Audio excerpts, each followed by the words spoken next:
was a little kid, first I thought I was going to become a superhero. And then at some point I realized that being exposed to radioactivity didn't do anything aside from give you cancer. And then I thought I was going to be a comic book artist. And that was sort of like, my childhood or whatever.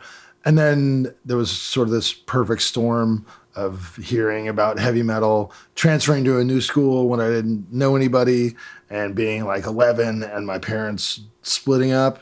Now I'm this like metal guy and I'm angry and no one understands me because I don't know anybody. And then I started playing guitar, and the express goal for me of playing guitar was like, I want to write songs and be in a band.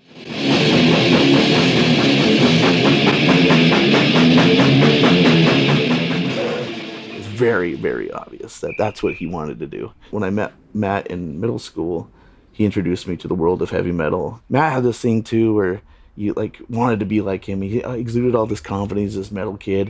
It was very obvious to me that if I want to hang out with this guy, I've got to join a band with him. Eventually, Cole and I went to different high schools. There was a kid in my high school named Rocky that played guitar, and he was a bit better than I was at the time. And then at Cole's school, there was a kid named Peter Rossman who played bass. There was a new kid at Cole's high school who had moved there from either New York or New Jersey named Jake, and he was into the same kind of stuff that we were into. I knew Cole from school. We used to eat lunch together. Cole didn't even play drums. The very beginning, I was like, I don't know, I'll play drums. But Cole just bought a drum set and started learning how to play. And at first it was just go this fast or go that fast. And dude, I can't even believe what happened with that dude. Wow. I sold my saxophone and bought a drum set. And then, so I figured the drums were the best other ones because you didn't have to have any musicality. So it wasn't as much as I wanted to play drums. It's more like I'm more comfortable playing this instrument. There was already sort of some tension, in our not really a band because Cole and I kept finding stuff that was like heavier and heavier. Some of the other guys were still kind of like, well, we think like maybe Creator is like the limit. And we're like, no, that's just the beginning. Like, have you heard Pestilence? Have you heard Extreme Noise Terror or whatever the fuck? And so they sort of left the picture. I was on the phone with Jake, the vocalist at the time. He's like, well, we're kind of like looking for a guitar player right now. I go, yeah, I'm kind of like, looking for like a band to play with right now until my drummer comes back from Georgia. It's like, well, why don't you jam out with us in the meantime? Cole had only been playing drums for like 8 months, I think, at the time. And Harvey was like, not the greatest guitar player in the world at that time. And I had like way more experience than them at that point in time. But when we plugged in, it was just like, I'm like, these guys have potential, man. This shit's going to go far. I mean, I just knew it from the first plug-in. It was like, this is something special. So that was kind of like the early nucleus of like the very first version of the band,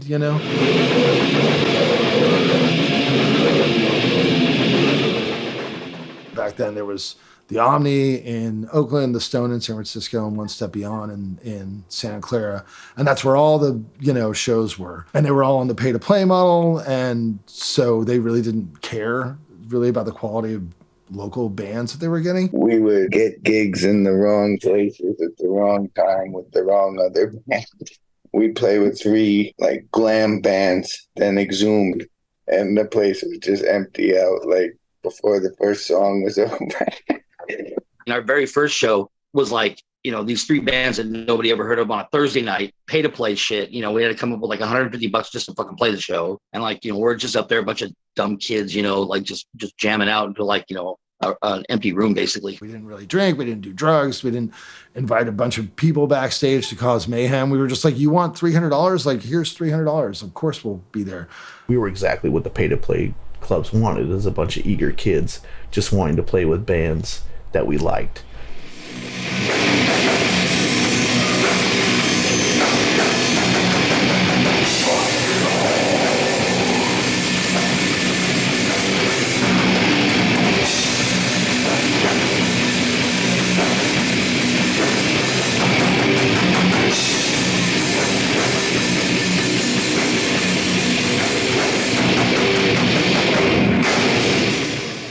So that's really what we did through the whole time I was in high school, was just all these like pay to play gigs. That's kind of how like we established our first fans and stuff, however we got the name out. We got signed to this record label called Afterworld Records, and we put out our first 7-inch record called Excreting Innards.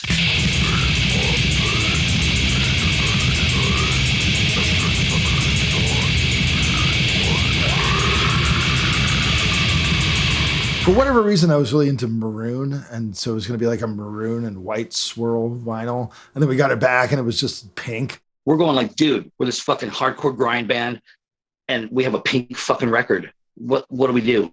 I go, dude, here's what we do. It's Pepto-Bismol colored vinyl because it's so fucking sick, and it went over. So it's kind of cool. With Exhumed, there was an element of self-awareness and an element of like humor that I don't think most death metal bands had at that time. And it wasn't goofy, it wasn't shticky. It was like, we understand the ridiculousness of this genre. They were comfortable in their own skin from really early on. A couple years later, when all those clubs went out of business at the exact same time, which was also right after I graduated high school, it was a very kind of shocking awakening, like, oh fuck, what do we do now? It really wasn't until Ross came in 94 that we really had any kind of direction as far as like, oh, how do we get shows? How do we find new places to play? How do we, answer the mail, which was a big part of being in a band back then. Sophomore year, I finally had long hair and was kind of coming to my own as a rocker. And there's this other long hair kid in the class, and he seems like a goofball. And we started talking, started with comics and then started talking about music. And that was Cole Jones. As we were talking about music, saying like, oh, I was, like Ministry and Metallica and getting into stuff like that. Cole's like, oh, here, check out this Carcass tape. So that was quite an ear-opening experience, because I just kind of went from the beginning of hard rock and metal directly into some of the most intense death metal you could imagine. Then he gave me the Exhumed demo, Dissecting Decayed Momentum, and said, oh, this is my band.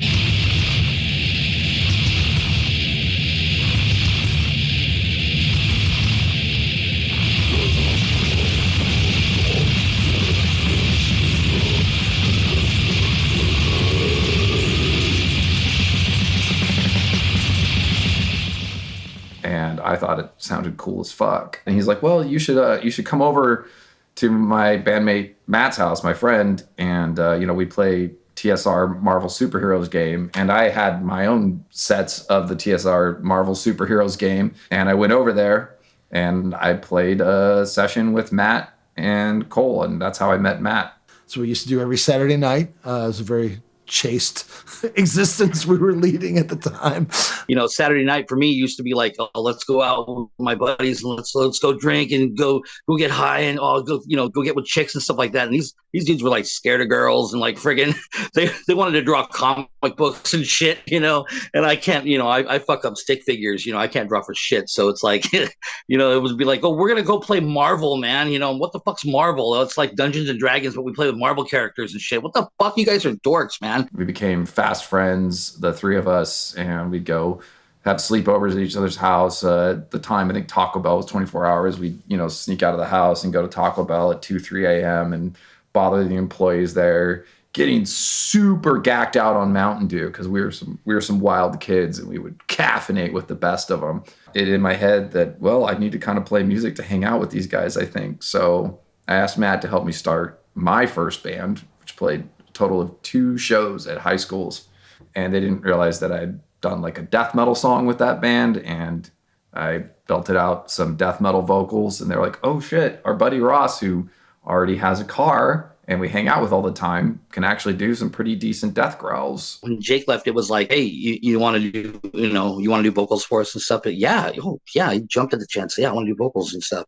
And so like that was the lineup back then for like In the Name of Gore. But when I joined Exhumed, they had just picked up a new bass player, which was Matt Widener.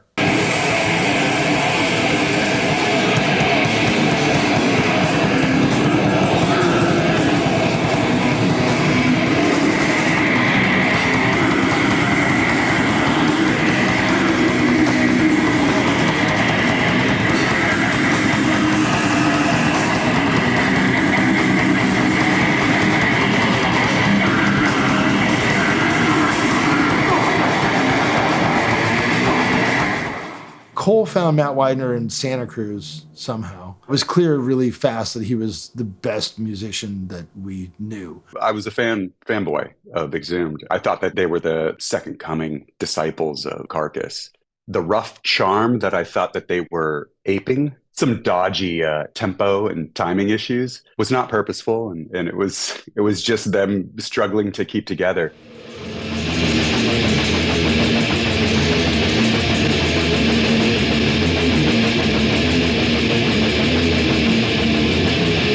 I had never been in a death metal band at that point. I was just a death metal fan. So that wasn't an issue. We all got better together. It wasn't me teaching the band. It was the band teaching me a style that I hadn't had the luxury of playing with other humans.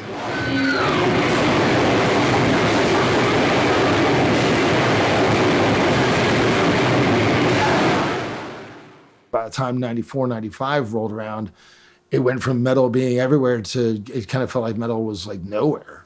And so we sort of reconsidered the whole Bermuda shorts approach. And, we all just went to like jeans and leathers and metal attire because for the first time, it felt important to be like, hey, we are a metal band. We are a death metal band. It was the first time it had occurred to us to approach it like we thought musicians might. Because before, I really just approached everything as a fan. I was like, well, I don't know, Terrorizer does this, so we should do this, and Repulsion does that, so we should do that. Ross was really instrumental in kind of changing our thinking because he didn't come from this like metal background of like, I don't know, dude, you just like call up the club. Next week you go play with Autopsy. He was like, I don't know, I've never done this before, so community center, fine, we'll do it. That approach ended up really serving us well going forward because we just kind of quickly realized that if we wanted to keep playing and trying to make it work, we weren't going to be able to just sit around and, kind of wait for the phone to ring like we did when we were in high school. Also, Ross was doing a lot of mail when we did the 94 demo, Horrific Expulsion of Gore. That tape was dubbed so many fucking times. And, we just sent it to really anybody that might be potentially interested. Like, oh, you've got a zine. Oh, you got a this or whatever. That was kind of what led to us discovering Hemdale, the band. Craig, their drummer, was starting a label. He wanted to do something with us, and we ended up setting up this split CD with Hemdale.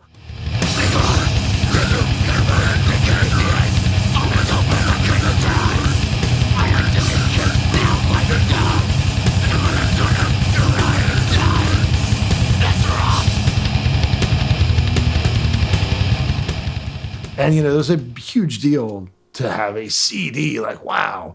And as we were writing for that, I think that's when Matt Widener kind of sussed out. After a couple of years, I think I just was ready to move on. Something was there. They were starting to incorporate some styles of metal that I wasn't a fan of back then as much. Cole and I are just going to keep putting in more German thrash riffs. And he was like, yeah, I'm not into this. I'm into like Carcass and Pungent Stench. And you guys do your like Spikes thing somewhere else. Man, I really wanted to join a Carcass clone grind band with, throwing some Suffocation and some, US death metal influences. But I really liked what Exhumed was doing up to that point before they got signed. The week before we were going to go in and record was when Matt was asked to leave. And they said, well, Ross, you're on bass now. And you've got like a weekend to actually learn how to play. I had a camping trip planned already with my family. And I brought a bass along with me. And I learned about a half to 3/4 of the material in those 2 days. I just remember the frustration between the recording and the release, because it took forever. It took like a year for it to come out. Yeah. Daryl, who had been our guitar player since 91, I know for him, that was kind of the breaking point. We were going to do this record release show. We got like 3 busted deadlines from the label. Of course, the record doesn't make it in time, so we have no record. Too many people showed up. Somebody in the neighborhood called the cops. I was super pissed. I was super bummed out too. I think that was like my final straw. I think back in that time too, I was just like, you know what? Fuck this. It seemed like every time we turned around, we were trying to do something really big that just get the door slammed on our faces and shit like that. And I think I was tired of getting my ass kicked. It was even more kind of a sense of pride because it was a DIY show and we did it ourselves and doing all this and that. And of course, it just ends up being a fucking big fat goose egg. And, really from that point on, the writing was on the wall as far as Daryl not being in the band. Like he just lost interest.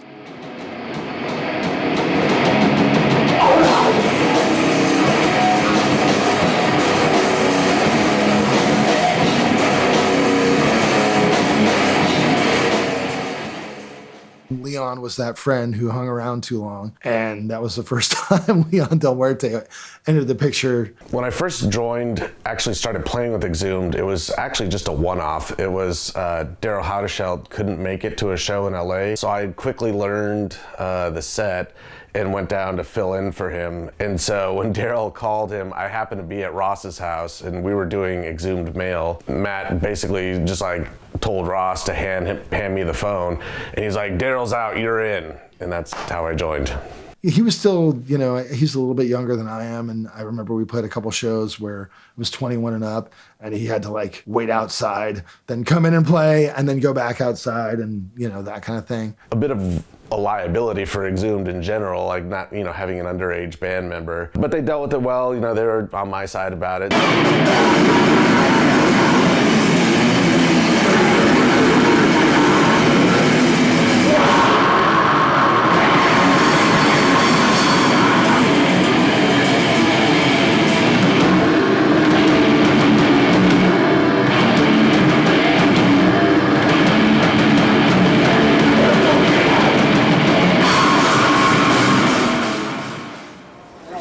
Women.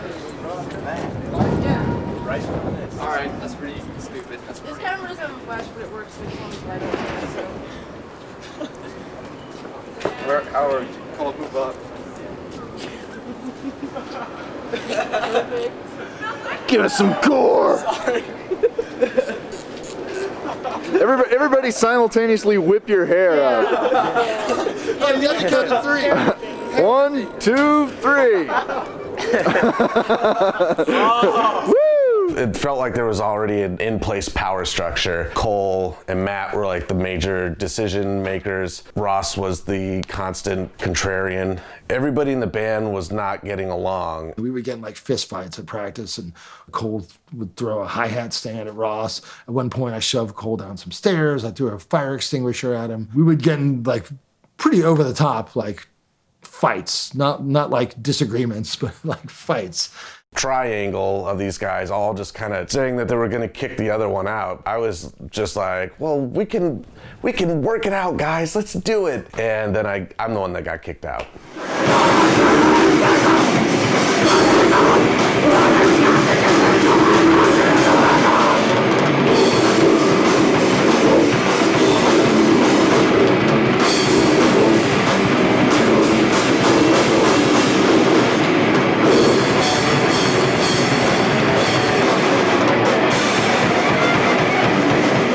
At some point in 97, Ross got wind that Hemdale was doing this tour in Europe.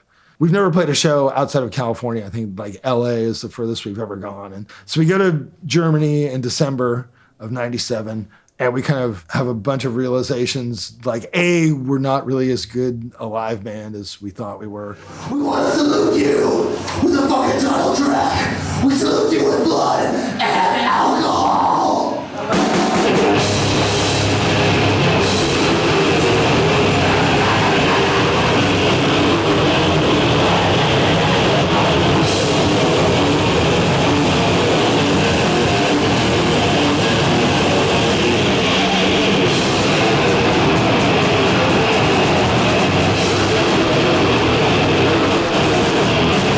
We're not really getting along particularly well. We all sort of are second guessing each other at every decision.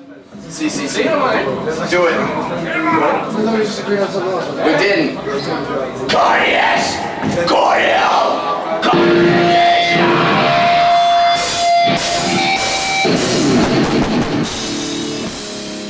We're driving around with no GPS because it's 1997. You can't fucking read the road signs because, we're kids from the suburbs. But we get through the tour, and I think it was the first time that I kind of realized that, oh, this is a band that people know about. Whereas when we would play in the Bay Area and we were doing all kinds of outlandish shit, we'd use real blood, we'd spit worms out on people, and Ross would fucking cut his arm open and like bleed on people. And we're thinking like, here's this big spectacle of like horrible, disgusting shit. And people are like, eh. And then we go to Europe and we play in, Belgium and Czech Republic and Holland and Germany. And it's just us playing and people are like stoked on it.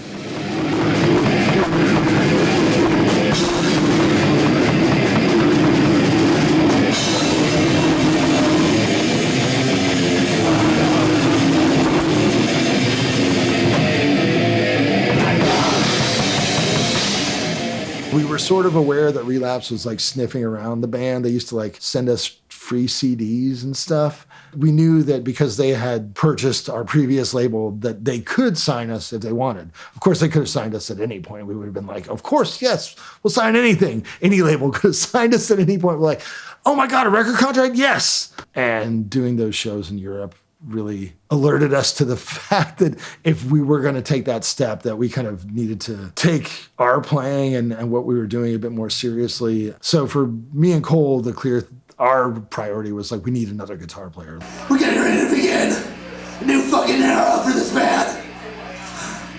With a new guitar player, Mr. fucking Mike Beams. I want you guys to welcome him to the stage and to the fucking band. What's up, Mike? When we were getting Mike Beams in the band at that time, he had played in a band called Burial from Gilroy that we used to play shows with in the early 90s.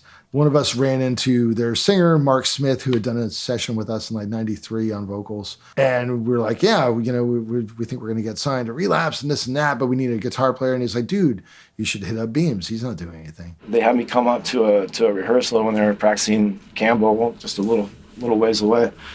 So, man, I showed up ready to just destroy, dude. Like I showed up with a full stack and my 300 watt Mesa Boogie power amp and my rack mount stuff. It's like 6.5 feet tall, dude. Little tiny space. We start going at it. I'm doing my windmills. He came in and he had like actual equipment, like professional equipment.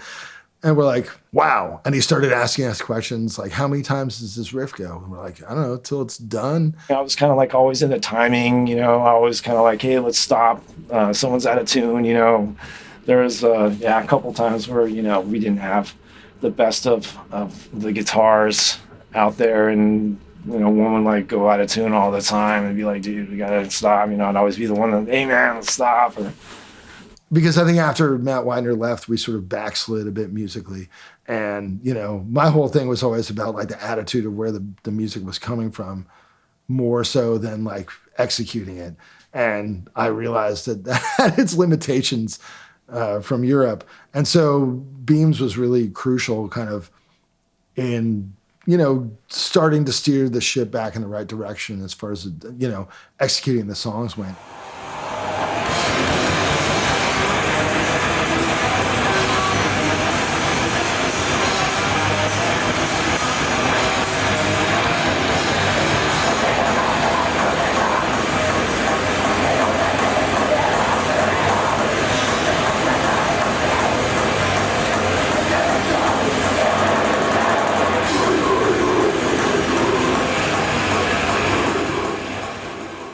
At some point in like 96, maybe 97, I remember thinking to myself, like, okay, man, like you've been doing this for a few years. If you don't have like a real record deal by the time you're 25, you got to go back to college. You got to figure something out because after a certain point, like it's getting a little pathetic, Unfortunately for my bank account, we got signed when I was 23, so I never went back to college, never got a career.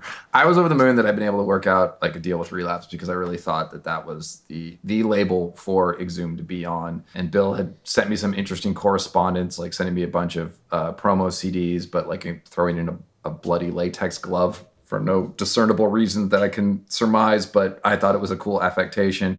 Getting on Relapse to me was the ultimate thing because that's where some of my favorite bands were currently signing, Mortician and Incantation at the time. So to me, that was making it. Like if I made it to the same label as my favorite bands, then there's nowhere I could go up from there. That was it. That would be the ultimate thing. We arrived, you know, at really finally signing the deal in '98.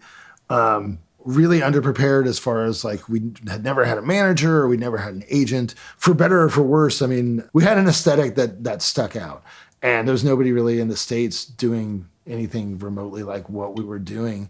In one sense, we were like kind of fully formed, and in another sense, we had no fucking idea whatsoever what we were doing. So it was a weird position to come into doing your first record. There was this guy named Maurice Acevedo who recorded at Soundwave in Oakland, and he was Testament's live sound guy, which was frighteningly impressive to us in 1998. And he had done a couple sessions with us for a couple of EPs. We did a split with Nyctophobic from Germany, who we toured with. If you listen to Gore Metal, I mean, not that I recommend you do it, but if you choose to do that, it's clearly riddled with musical ineptitude. Like there's tons of, you know, the timing issues are extreme.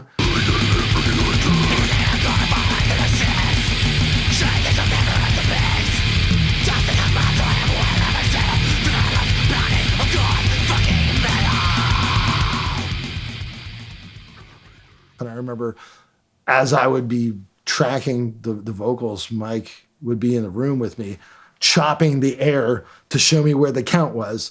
So there was a lot going on at the time. And on top of that, being recording and nervous because it's on Relapse, right? Because now here's a label that I want to be on. I want to give them something that they're going to like. As we were recording everything, Maurice was just sort of like, oh, that's fine. Don't worry about it. You fix it later. You fix it in the mix. Everything was going to be fixed in the mix. We knew that it was recorded like garbage, but we knew that we only had limited time. We'd already spent the money. Like, what are we going to do, right? So then we heard James Murphy. And then that's when we're like, oh, yeah, James Murphy will fix it. Because he's an obituary. He's James Murphy. So obviously he knows what he's doing, right? That's our whole thing. These guys are in these bands. They must know what they're doing. It was back in the days, too, where technology sucked, man. We were using all these ADAT machines and stuff or whatever, and they would crash. Or his computer would crash or something in the middle of mixing something.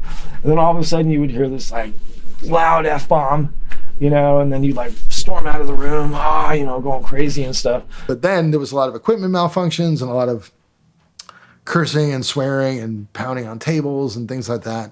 And, you know, just a lot of moments of us looking at each other like, what now? I was not having a good time there. With Mike Beams was in the band, and I didn't smoke pot. I really don't smoke pot because it doesn't affect me well. But I was like, Mike, get me fucking stoned because I can't stand another minute here in a normal state of mind. I had tickets to San Diego Comic-Con, and we were supposed to be done by then. And I said, I don't care that we're not fucking done because I don't give a rat's ass. You guys aren't listening to me on anything on this record anyways. So you guys can take care of it. And I took off to San Diego Comic-Con and went and had a great time. Knowing that we were inexperienced as we were, so he was trying to kind of compromise with us, and that's why Gore Metal come out so funny sounding, especially on the drums, because it was recorded so poorly, and I fought with him so much on trying to preserve as much as the original recording because I didn't want to put the triggers on there. I didn't want to cheat. That I think he just kind of gave up. It was a new experience for us too, like production wise and stuff. Like he tailored my guitars to kind of work in the mix, which everybody does. You know, you take off, you shave the bass, you do a lot of stuff like that. But I was like, man, you know, hearing from what I recorded and then now hearing like what's kind of coming through after you tweak stuff out. I was like, we were driving him around one day for his errands and stuff before we started. And I was like, man, dude, these guitars don't really sound up to ass kicking level, bro. Like, and then he was like, dude, I don't think these guitar tracks are ass kicking level or something like that. There were a couple moments, man. I was just like, what are you talking about? I know my shit's tight, bro. Like, and in retrospect, I actually feel like nobody from the band should be in the mixing studio anyways. I think it's a giant mess. So just even us all being there, sitting around, not feeling great about things, I think was a big mistake. We probably could just all gone home and had James Murphy send us mixes. When we finally got the mix back, I don't think I know Mike was he was just stoked. He was like, I just joined this band. We got signed. We made a record with James Murphy. This is awesome. And Cole and Ross and I were just kind of like, well, we made a record. Even though we weren't happy with how Gore Metal turned out, I would still have given it like a C+. I was still, proud of the record in that it had come out and that we'd done it and that we had our first full length together as a band. The record sort of managed to stick out because of the cover art, number one, regardless of how sort of amateurish it is. You didn't see a record like that, especially, at Tower in 98. And we had these band photos from the Totally Fucking Dead 7-inch where we were all dead in various ways. And we did a whole other photo shoot for the album where we're just like, yeah, look at us. We got guitars and spikes and stuff. And the label's like, yeah, fuck that shit. Give us the ones of all you guys being killed. And those photos and the album cover made people be like, all right, I got to review it. I think some people had been kind of waiting in that period for a fun record like that. One that you could kind of had some fun choruses, but was still like gross with the, heavy medical carcass style lyrics.